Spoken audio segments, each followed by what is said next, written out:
Dindin Santiago, Ivy Perez, Rachel Andakis, Ina Papa. Sinong magwawagi rito? Third set, NU up, or rather FEU up, 16-13. Perez now, iniwan para kay Aganon. Perez, sa kabila naman, Dindin Santiago into the net, and Dindin is not having a good day. That's right. Maraming errors na hindi naman natin nakikita sa kanya yan, di ba? Na ganyang kadami. Balik ulit si Ruby De Leon. Uupo ulit si Ivy Perez.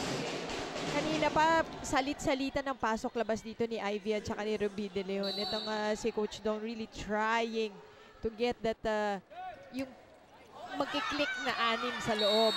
Aganon overcooks the reception and it goes out.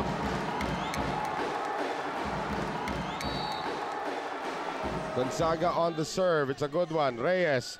De Leon. Quick set to Dadang. Saved there by Gonzaga. Here's Pons from the back. Reyes cannot keep it alive. So may halong swerte na rin. Tama yan. Yun nga sana sasabihin ko, partner. Pero napakahirap kalabanin. Pag ganyan, may halo pang swerte. So far, Santiago with 11 points. That's Dindin Santiago. And 5 points for Jaja Santiago. Myla Pablo with 6. Sa kabila, Pons with 12. Dakis with 14, Gonzaga with 8. And again, a miscommunication issue. Alam mo, kahit pagsamahin natin yung pagpalit-palit ni De Leon at ni Perez, 16 excellent sets galing sa dalawa. Kay Papa, 21 na partner. Oo. Gonzaga with another good serve. De Leon, Dindin. And finally, nakapuntos na ang NU. Si Dindin na lang ang kailangan dito sa koponan ng NU to lift yung spirits na NU. Matagal pa to.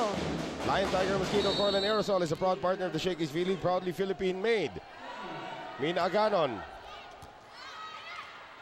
Papa, kasugod on the run. Hindi na maabutan ni Pablo.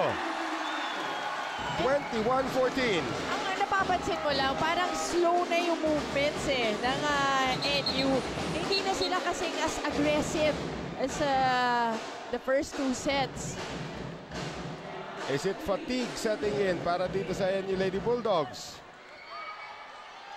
Nakangiti na itong mga taga-FEU. They know they are 4 points away from their first ever Shakey's V-League Championship. This is their first ever finals appearance. Jonella. De Leon, quick set to Dadang. Oh, there you go, Dadang from the middle. Babalik ulit si Ina Papa. 21-15. If it's Fun Family Pizza, it's gotta be Shakey's. Desiree Dadang. Down 6 ang NU. Good serve. They go to Rachel once again. Rachel will miss. Buhay na buhay pa ang NU dito. Oo, pero buhay kailangan buhayin din nila sarili nila. Correct. Tama yun. At lalo na ngayon, Jaja Santiago in front along with Sister Dindin. Right. Ang lakas ng front line. Another good serve there from Desiree Dadang. Dakis. Hindi na naman nakuha ni Myla Pablo. At si Coach Shaq, nakadayo na. Only 3 points needed to take this match. And NU is out of timeouts. Rachel and Dakis. Queen Rachel. De Leon. And Jaja drops it in. Collision between Agno and Gonzaga. They're okay. Tandaan natin na si Jovelyn Gonzaga has a bad left shoulder yan. Hinahawakan niya. Pero walang tape ngayon, partner. Parang ayaw ipakita na injured siya. Di ba minsan ganyan Maraming injury yan si Ilonggang Guapa, si Bionic Guapa, kung alam lang po na lahat. And Dindin overshoots. That goes long for Dindin. Yun ang storya nito, partner. Yung mga errors ng NU. Yep. But this is still not over for the Lady Bulldogs. Ina Papa to serve. Reyes.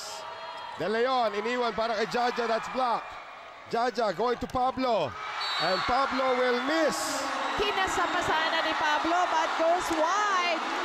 FEU with match point, partner. Championship point for the Lady Tamaraws on the serve of their captain, Ina Luis Papa.